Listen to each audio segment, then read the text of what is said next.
So when it comes to how Frank looked at equity, it seemed like initially he saw equity as something that was more about how much money people were getting distributed. And then as he went through his company Reaction, and he was partnered with Carrie, who decided to get 51% of the company when he had 49%.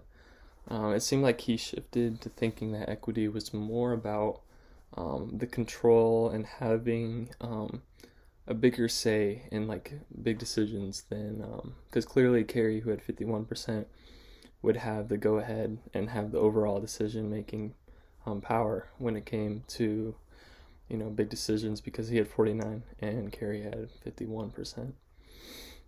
And then so it changed from a more monetary approach to what equity was to a how much ownership and control of the company does someone have, and then how Frank decided to choose his team members kind of depended on like the venture itself. So for those that had large funding from venture capitalists or whatever he was able to get investments from, he was able to usually to get a really experienced team. And sometimes he would even hire recruiters.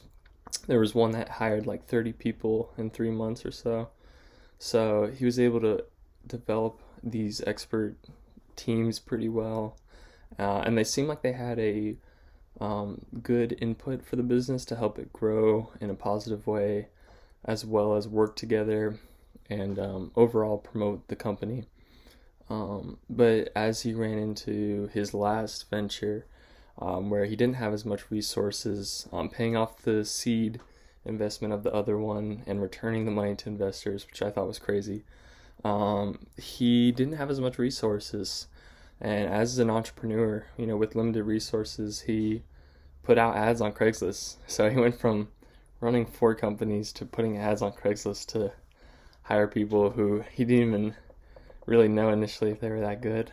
But obviously once he hired them, he worked with them to make sure that they were able to fit the job that he was hoping that they would provide, and overall grow his strong mail business. So I think Frank had a really good eye for he even within like other companies where he met his best friend, the